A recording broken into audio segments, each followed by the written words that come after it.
Here's hoping you'll never have to, but just in case, let's talk about changing a flat tire. If equipped, you'll find the jack tools and the spare tire underneath the load floor in the rear cargo area. Remove the jacking tools and the wing nut securing the spare tire. Now, you can remove the spare tire.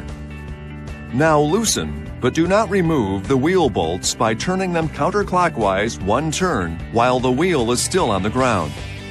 Make sure you're parked on a firm, level surface safely away from traffic. Avoid ice or slippery areas. Also, make sure the ignition is off, the hazard lights are on, and the parking brake is fully set. Use the chocks provided to chock the front and rear of the wheel diagonally opposite of the jacking position. For example, if changing the right front tire, chock the left rear tire. Place the jack under the jacking location closest to the flat tire.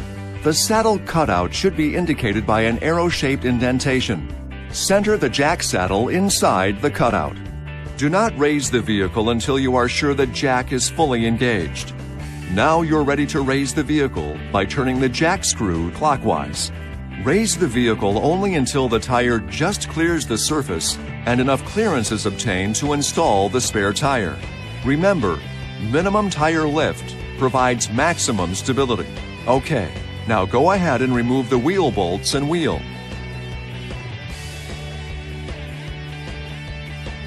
Position the spare tire on the vehicle with the valve stem facing out. The vehicle could be damaged if the spare tire is mounted incorrectly. Reinstall the wheel bolts with the cone-shaped end toward the wheel. Lightly tighten the wheel bolts clockwise. Now you can lower the vehicle by turning the jack screw counterclockwise and remove the jack. Once on the ground, you can finish tightening the wheel bolts. Alternate wheel bolts until each wheel bolt has been tightened twice. Maximum effort should be used for final tightening of the wheel bolts. It's always a good idea to have the tightness checked with a torque wrench by an authorized dealer or at a service station. Now, just secure the tire, jack, and tools in their proper locations, remove chocks from the wheels, and you're ready to go. This video is not intended to take the place of your owner's manual. For complete details and other important safety information, please see your owner's information.